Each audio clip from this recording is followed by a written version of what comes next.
Ini penting saya ceritakan, mungkin agak aneh di dunia kampus ya, di bab ini. Kalau dalam teori kita, Pak On itu, mimpi sama nyata, melihat itu otoritatif mimpi. Ini yang agak aneh di ilmu pesantren. Jadi melihat jenengan langsung dengan mimpi itu otoritatif mimpi. Karena mimpi, ru'yal mukmin dijamin oleh Rasulullah sama dengan 46 juz'un minan nubuwah. Jadi persennya itu besar sekali, 46% dari juz'un minan nubuwah, otoritatifnya. Nah tentu tidur yang benar. Logikanya gini, kata-kata kitab-kitab menjelaskan. Orang kalau melihat langsung itu pasti terpengaruhi oleh cinta atau tidak cinta, senang atau tidak senang, sedang butuh apa tidak. Jadi kalau saya sedang butuh dengan Pak Rektor itu melihatnya dengan penuh harapan. Jadi kalau saya sakit mau mati itu senang lihat dokter karena ini harapan, Rektor nggak ngefek gitu kan gitu. Tapi kalau saya politikus ngelihat ketua partai itu lebih respect ketimbang melihat dokter. Jadi gara-gara banyak kepentingan ini melihat itu nggak pernah jujur gitu. Nggak pernah jujur. Jadi kebodohan manusia justru karena melihat itu kalau dalam teori kita. Makanya kalau dalam teori pesantren itu kebalik, anna sunyamun wa idza matu intabahu. Manusia itu hakikatnya tidur, baru setelah mati bangun. Misalnya kita di dunia nganggap uang itu penting, harta itu penting, jabatan penting. Setelah kita mati ternyata yang paling penting itu hanya sujud. Karena kamu itu kenangan ketemu Allah terbaik itu sujud. Yang kita anggap penting di dunia semuanya tidak penting. Yang kita anggap sepele kayak sholat ternyata itu super penting. Tapi sadar itu nunggu nanti di akhirat. Ya, saya ini termasuk syukur yang sadar sebelum sampai akhirat. Jadi termasuk orang yang beruntung lah gitu. Nah, kenapa mimpi itu begitu penting? Karena tadi ketika orang tidur itu off semua, sistem sarafnya, sistem apanya. Yang ada hanya pengendalian Tuhan. Karena dia tidak bisa mengendalikan dirinya sendiri. Apalagi kalau tidurnya benar ya tentu pakai wudhu, terus pakai doa-doa, terus menghadap kayak mayit itulah, standar mayit itu menghadap ke kiblat kayak posisi mayit itu. Sehingga dia ada intervensi pada dirinya sendiri, ya tidak punya keinginan dari dirinya sendiri. Kamu kan nggak bisa ingin, wah tidur ingin ketemu wanita cantik kan tidak bisa nentukan gitu. Akhirnya ya benar-benar hanya milik Allah. Apalagi kalau kita bacanya benar, terus pikirannya benar.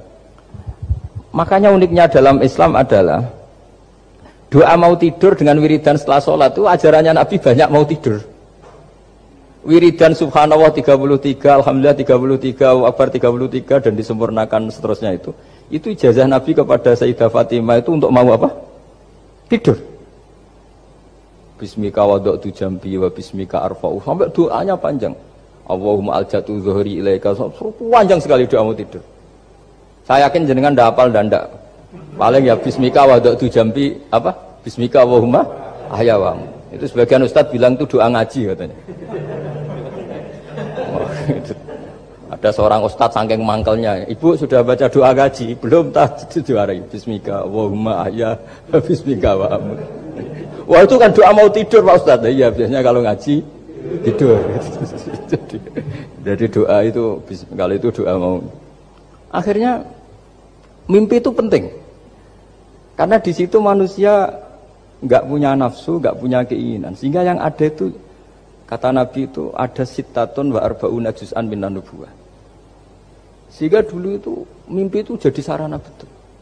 Kita tahu kan cerita orang-orang dulu. Fir'aun itu kurang jahatnya, kurang kelirunya. Dia mimpi ada api dari Bani Israel yang membakar kerajaannya. Dan semua pentawilnya sepakat itu maksudnya Anda akan dihabisin kerajaan Anda oleh bayi dari Bani Israel. Begitu juga raja zaman Nabi Yusuf, itu mimpi kalau ngalami ada 7 sapi yang gendut dimakan oleh 7 sapi yang kurus. Jadi mimpi itu sarana bahkan dari orang kafir. Karena ya tadi yang preman ya nggak ada premannya, yang soleh ya nggak ada solehnya, semua dikendalikan oleh Allah Taala pas tidur. Sehingga tidur ini menurut agama lebih otoritatif, asal dengan tidur yang benar. Jangan tidur sambil ngerokok terus terbangun karena ininya kena itu. Nah, cerita-cerita unik begini kalau tidak orang pesantren itu tidak tahu. Karena ini memang khas-khas pembalikan satu fakta yang diyakini orang banyak. Sehingga ulama dulu itu cerita, ini saya teruskan. Imam Amudi itu akhirnya murid-muridnya mimpi. Mimpi di situ tanya, Pak Ustadz, Anda masuk surga enggak ketika hidupnya hanya nerangkan matematika? Oh iya, saya bahkan enggak sekedar di surga. malaikat dikumpulin Allah untuk mendengarkan presentasi saya ngajar matematika. Jadi kata dia cerita, Allah bilang gini ke malaikat, hei para malaikatku, kenapa kamu iman sama saya? Ya karena saya melihat engkau ya Allah, melihat kekuasaan engkau. Tapi imannya orang ini itu melebihi iman kamu. Wah ya tidak bisa, saya melihat engkau langsung, ini tidak melihat engkau langsung. Kenapa begitu yakin seperti yakin kita? Oh iya. Terus Imam Mahmudi, silahkan ajari matematika. Mahmudi mulai ngajari matematika. Terus beliau ngajari ya sederhana. Angka 2, 3 sampai ribuan sampai jutaan itu bin nisbat ilal wahid nisbatun wahidah, yaitu nisbatul far'i ilal asli. Hanya ngajar itu tok. Dunia ini apapun banyaknya variannya, apapun banyak makhluknya, itu semuanya adalah nisbatul far'i ilal asli. Angka 2 ya cabangnya 1, 1 juta ya cabangnya 1, semua itu dimulai dari 1. Jadi di mana-mana hitungan itu dimulai dari 1. Dan 1 ini harus ada, yaitu Tuhan. Matematika akhirnya malaikat, wah keren juga maksudnya. Keren juga maksudnya. Akhirnya Allah bilang, dan itu didawuhkan juga oleh Rasulullah SAW, tuba liman amana bi walam yaroni. Yang hebat itu imannya orang yang enggak melihat saya. Makanya masyhur itu, malaikat ditanya Allah, siapa imannya yang paling kuat? Ya kita, karena melihat engkau langsung ya Allah. Para nabi. Terus tapi yang dari sekian pertanyaan itu jawab sama, yang paling ajaib adalah umat-umat Muhammad di akhir zaman, enggak menangi nabinya, juga enggak pernah lihat surga neraka, tapi iman sama saya. Dan mereka punya cara untuk imannya ini berkualitas sama dengan kamu para malaikat. Ya diantaranya dengan cara logika tadi yang saya utarakan tadi. Am khuliqu min ghairi syai'in am humul khaliqun. Kalau alam raya ini wujud, maka penyebabnya harus sesuatu yang wujud. Masa sesuatu yang enggak wujud menyebabkan yang wujud. Kalau angka 10 ada, 1 juta ada, pasti dimulai angka 1. Makanya nisbatus naini wal arba'ah ila ma la nihayatalaha, itu semuanya nisbatul far'i ilal asli. Semua angka berapapun jumlahnya itu binisbat ilal wahid adalah nisbatul far'i ilal asli. Kalau kamu mau tidur, wudu dulu, terus baca tasbih, terus tinggalkan semua dunia, anggap saja ini pemanasan kematian. Itu insya Allah mimpinya sip pokoknya. Paling dikejar-kejar Dajjalnya kecemplung kali insya Allah. Tapi kalau kamu tidur gak wudu, raiso turu terus raiso turu mangan sik bu, raiso turu terus raiso turu mangan sik ben warak ben iso turu. Insya Allah dikejar Dajjal kecekel. Akhirnya ngelindur gak karu-karuan karena tadi. Sehingga tidurnya umatnya Rasulullah itu luar biasa, terutama tidurnya orang puasa. Tidurnya tasbih, tidurnya ulama juga tasbih. Karena dengan tidur itu kita tahu alamat kematian. Di mana kita masih di dunia saja punya kondisi di mana kita tidak bisa menentukan diri kita sendiri. Dan itu awal dari kita mengimani la haula wala quwata illa billah. Segagai koyok ngono ternyata ada kondisi di mana kita tidak bisa mengendalikan diri kita sendiri. Makanya disebut wa min ayatihi manamukum billaili wan nahar. Yang bisa menganalisis itu siapa? Ya ulama. Ulama kok tahu karena punya sanad musalsal ila Rasulillah sallallahu alaihi wasallam. Sehingga uniknya kenapa tidur itu sakral? Coba semua nabi di antara wahyunya itu lewat apa? Semua nabi di antara wahyunya lewat apa? Tidur, lewat mimpi. Inni ara fil manami anni atfahuka fangzur madza tara. Maka mimpi ini harus dikelola secara baik, yaitu kalau kamu mau tidur, wudu dulu, baca tasbih, terus tinggalkan semua dunia, anggap saja ini pemanasan kematian. Itu insya Allah mimpinya sip pokoknya. Paling dikejar-kejar Dajjalnya kecemplung kali insya Allah. Tapi kalau kamu tidur gak wudu, raiso turu terus raiso turu mangan sik bu, raiso turu terus raiso turu mangan sik ben warak ben iso turu. Insya Allah dikejar Dajjal kecekel. Akhirnya ngelindur gak karu-karuan karena tadi. Ada orang mimpi ketemu Rasulullah, misalnya saya ketemu Rasulullah dan beliau ngendikan besok Ramadan. Itu kalau di ilmu fikih la yu'tabaru qaulu, tidak perlu diikuti. Mendingan ngikuti Pak Rosid yang enggak mimpi ketemu Rasulullah tapi melihat apa? Hilal. Saking nganggurnya di pinggir laut terus. Itu tidak apa-apa. Terus ditanya seorang ulama tadi, bagaimana Anda membandingkan mimpi ketemu Rasulullah dengan melihat hilal? Kata ulama tadi, mimpi ketemu Rasulullah itu hak Anda, saya boleh percaya boleh tidak. Tapi haddatsani rajulun minal ulama, haddatsani rajulun sampai Rasulullah setiap mengatakan haddatsani rajulun tambah yaqadatan, bahwa Rasulullah secara terjaga ngendikan sumu li ru'yati wa aftiru li ru'yati fa in huma alaikum fa akmilu iddata sya'ban salasina yauman. Kamu puasa Ramadan ya karena melihat rembulan, nanti lebaran juga karena melihat rembulan. Nabi mengatakan itu secara yaqadatan terjaga. Sahabat menyaksikan riwayat itu juga secara terjaga. Tabi'in meriwayatkan itu juga secara terjaga. Sampai Mbah Mun, sampai Gus Zufur, sampai kita semuanya diriwayatkan secara terjaga. Maka riwayat yang secara terjaga ini jangan dikalahkan oleh subjektivitas seseorang yang mengklaim mimpi ketemu Rasulullah. Bukan karena tidak percaya tentang mimpi itu tidak. Man ro'ani fil manam faqat ro'ani haqqan. Tapi itu kan subjektif. Kalau setiap orang yang ngomong gitu kita percaya, ini hancur. Ya nak sing ngomong Habib atau ulama bisa dipercaya, nak sing ngendikan Pak Rosid tenan ta ora.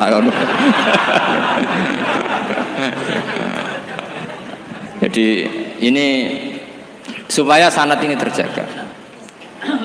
Jadi sanad itu harus terjaga. Makanya saya pernah entah tahun berapa, saya memang tidak perlu saya ingat-ingat karena saya memang nggak suka punya kenangan Mbah Mun ada tanggalnya supaya abadi. Ada orang tertentu yang suka ditanggalin kalau punya kenangan sama Mbah Mun. Kalau saya enggak usah tanggal, biar kenangannya mustamir setiap saat. Saya pernah diminta hak delok wajahku, terus beliau ngendikan man ro'ani wal jannah. Kenapa itu menjadi penting? Karena figur manusia. Saya masih ingat ketika ngaji ilmu kalam sama Mbah Mun, juga sama Gus Zufur di kelas di MS. Mbah Mun ngendikan gini. Saya masih ingat betul, tak catet ya. Wong ora iso niru pangeran. Pangeran ora salat, ora mangan, ora ngombe. Niru ya mbek makhluk. Jadi tidak bisa kita tanpa wasilah, tidak bisa. Kamu niru Allah piye? Kaifa yusolli? Allah nak salat piye? Kacau kan? Allah nak poso piye? Memang Allah tahu mangan, Allah tahu poso. Terus nak turu piye? Allah la ta'khudhu sinatu. Maka ibadah itu niru makhluk. Karena kita makhluk. Makhluk itu duwe syahwat. Islam memberi sarana ibadah nikah. Sing ora payu nikah ana sarana ibadah ngempet, paham ya? Niku. Maksudnya ora usah nguntal kapur barus ngempet. Sing sugih ibadahe sedekah. Sing ra sugih ibadahe dadi mustahik sing ridho.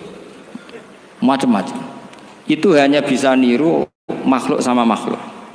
Sebab itu ketika saya masih ingat betul Mbah Mun ngendikan ihdinas siratal mustaqim, tunjukkan kami ke jalan yang benar. Itu Allah tidak ngendikan sirati yaitu jalan saya ndak, tapi siratal ladzina an'amta alaihim, jalannya orang yang telah engkau beri nikmat. Ada kata an'amta, yang telah engkau beri nikmat. Jadi Allah memaklumatkan ke semua hambanya, niru itu niru hamba yang sudah diberi nikmat. Karena kita hanya bisa niru misalnya Rasulullah, cara sholat beliau kayak apa, cara sujud beliau kayak apa, cara makan beliau kayak apa, cara nikah beliau kayak apa, bahkan cara masuk rumah, keluar rumah, doa pergi, termasuk doa nyaur utang. Padahal Rasulullah mboten nate diutang teman-teman, nggih nate gue lucu-lucunan mawon. Niku mohon mboten tenanan, niku masyhur kan beliau menggadekan baju rompinya ke orang apa Yahudi, tapi ada jaminannya. Itu terus ditiru umatnya do gadekno BPKB dan sertifikat. Itu tidak tahu saya itu. Padahal Rasulullah itu melakukan itu untuk hal yang darurat, tapi umatnya kayaknya tidak darurat, sudah watak. Itu yang membedakan Rasulullah dan umatnya. Tapi perlu saya sampaikan, sanad ini harus muttasil. Sehingga kita tahu bahkan cara tidur Rasulullah itu miring kemana, ala jambihil aiman, kemudian madhab kiblat.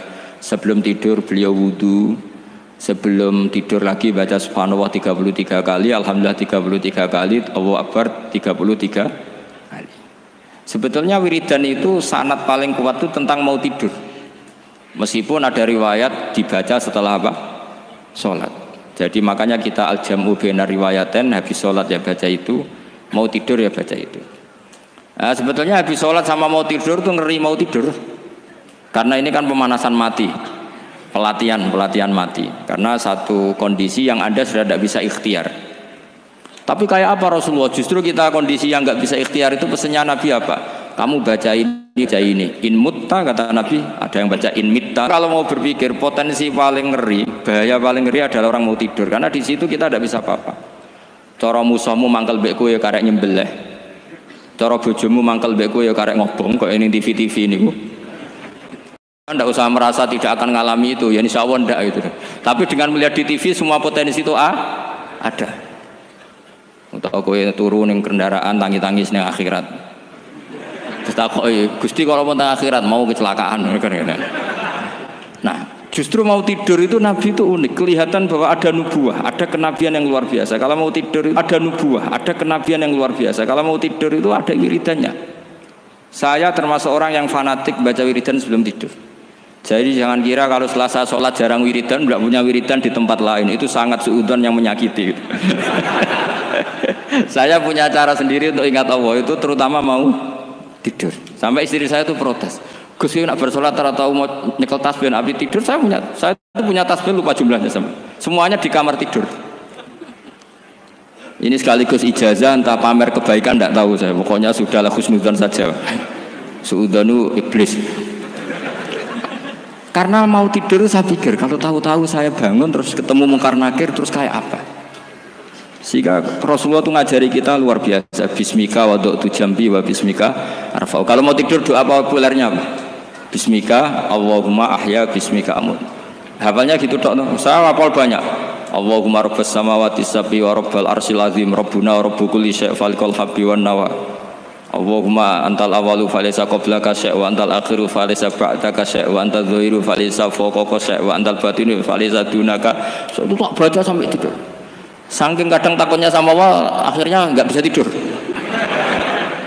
Kadang sampai 3:30 apa terus tidur baru setengah jam terus subuh. Jadi kalau melihat tren itu kayaknya saya bakat wali gitu. Kalau trennya seperti itu terus. Tapi sayangnya tren seperti itu jarang warset makanya terus tidak jadi wali-wali gitu. Tapi saya ingatkan ke jenengan, sanad-sanad seperti ini tuh yang mungkin Anda lupa. Anda hanya ingat sanad misalnya ya Mu'ad inni uhibbuka faqul dubura kulli sholatin atau fala tad'anna dubura kulli sholatin Allahumma inni ala dzikrika wa syukrika. Kamu lupa bahwa saat paling krusial dalam hidup Anda itu tidur. Sehingga disebut wa min ayatihi manamukum billaili wan. Itu dari segi krusial gawat darurat, setiap saat Anda bisa mati. Belum urgensinya tidur untuk melawan maksiat. Itu kalau kamu hidup di kota Demak atau kota Semarang, ben ra kepikiran niklap utawa wong ayu-ayu sing ning terminal ning gone dalan-dalan itu satu-satunya cara itu hanya tidur. Kowe nak melek tetep jelalatan tak jamin. Masuk ning arep masjid Demak nggo tasbih gede-gede.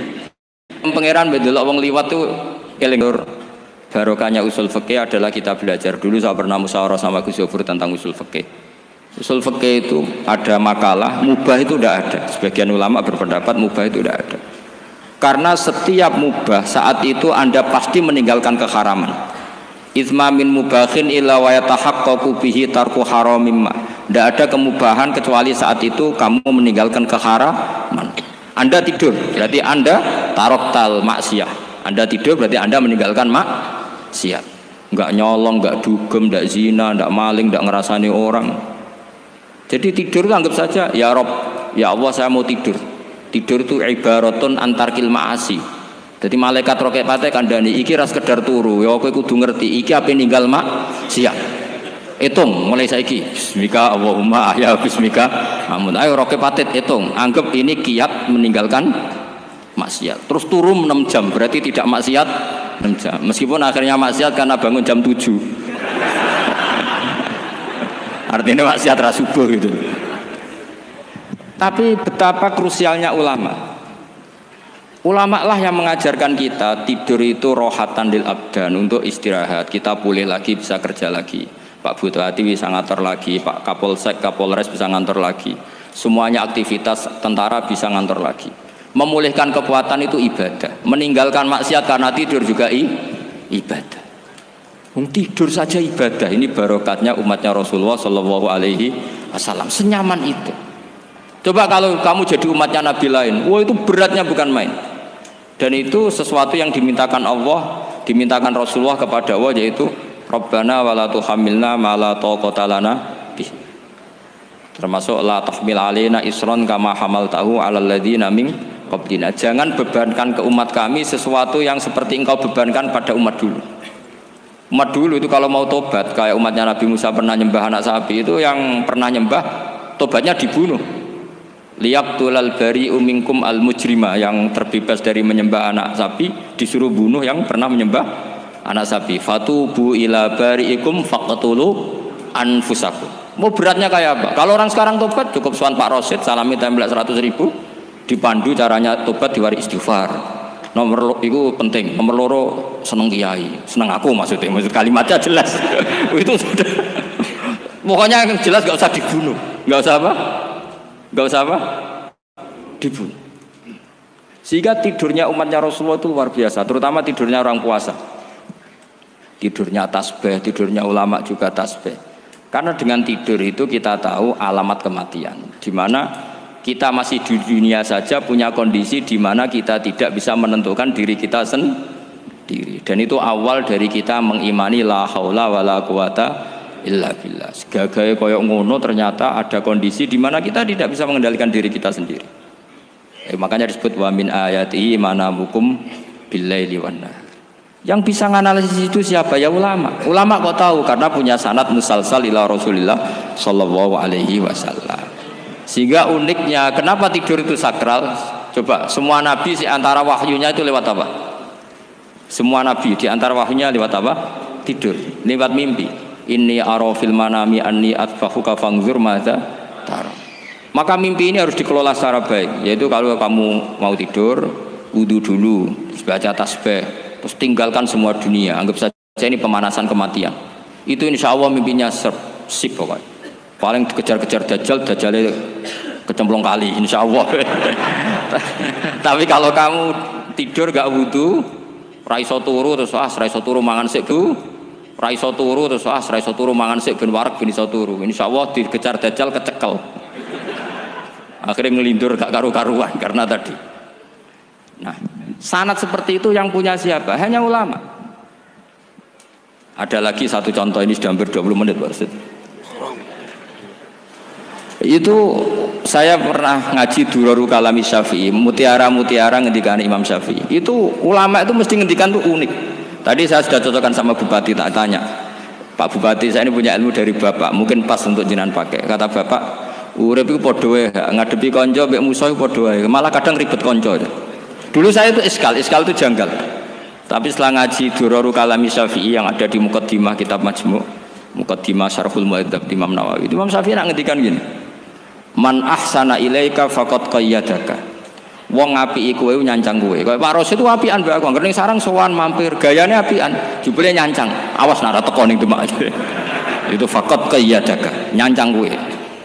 Tapi waman asaa ilaika faqat atlaqaka. Wong sing eleki kowe iku penak bebasno kowe. Kowe tau diutangi wong kancamu ta musuhmu? Sing biasa utang kowe lho. Kanca. Kowe numpak mobil ketemu musuh enak ra usah nawani, nek ketemu kanca monggo bareng. Sing ngel-ngelo kowe kanca ta musuh? Artinya gini, kanca ya barokah, nggo perjuangan, musuh ya barokah mergo ora tau utang. Jadi segampang itu ulama melihat kehidupan itu. Man ahsana ilaika faqad qayyadaka wa man asaa ilaika faqad atlaqaka. Jadi akhirnya kita hidup itu berkah terus. Di kanca ya enak kados kula di kanca Gus Sofur, nek kula mboten saged fikih musyawarah, ora iso tasawuf musyawarah. Di kanca Pak Rosid, kanca rai sederhana. Pokoknya duwe. Tadi kurang contoh. Kalau rai Arab kan enggak sederhana, Pak. Wajahnya mewah terus. Ekonominya juga sederhana. Saya sama Rosid sama-sama gak kaya. Jadi ada nyotokan kan Gus Sofur sama Gus Baknya ngebis. Memang saya sering sama Gus Sofur ngebis sampai sekarang masih sering. Bukan karena miskin yang jelas itu pilihan itu. Jadi ulama itu segampang itu melihat kehidupan. Saya termasuk kiai muda yang nggak takut mati, bukan karena yakin di surga gitu, karena saya sering baca berdoa. Allahumma ya Allah, kata Rasulullah, kamu harus berdoa ya Allah, ij'alil hayata ziyadatan li fi kulli khairin wal mauta rohatan li min kulli syarrin. Mungkin sekarang kita ada zina, mungkin sekarang kita ada korupsi, mungkin sekarang kita ada maling, tapi potensi itu tetap ada. Yang bisa ngakhiri itu apa? Kematian. Maka anggap saja kematian itu rohatan li min kulli syarrin, semua mengakhiri semua keburukan. Kayak apa Rasulullah memandang kehidupan? Kalau kamu masih hidup, anggap saja ziyadatan li fi kulli khairin. Saya gara-gara hidup bisa derekno kersane Pak Rosid ngaji di sini. Ikhlas Pak Rosid, sangat ikhlas.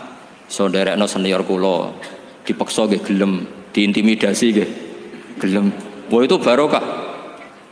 Nanti setelah saya mau mati, pikiran saya juga akan ridho-ridho saja. Ya Allah, ini akhir dari segala potensi keburukan saya.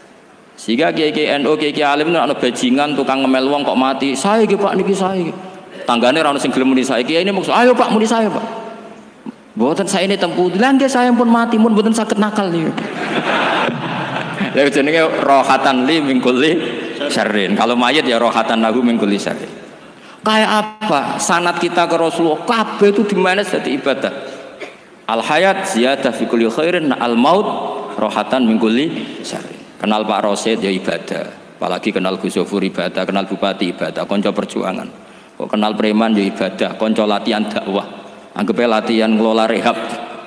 Kenal polisi ibadah, jaga stabilitas nasional. Kenal ABRI ibadah, jaga NKRI. Kenal orang nakal ibadah, dianggap pembinaan. Semua itu ibadah.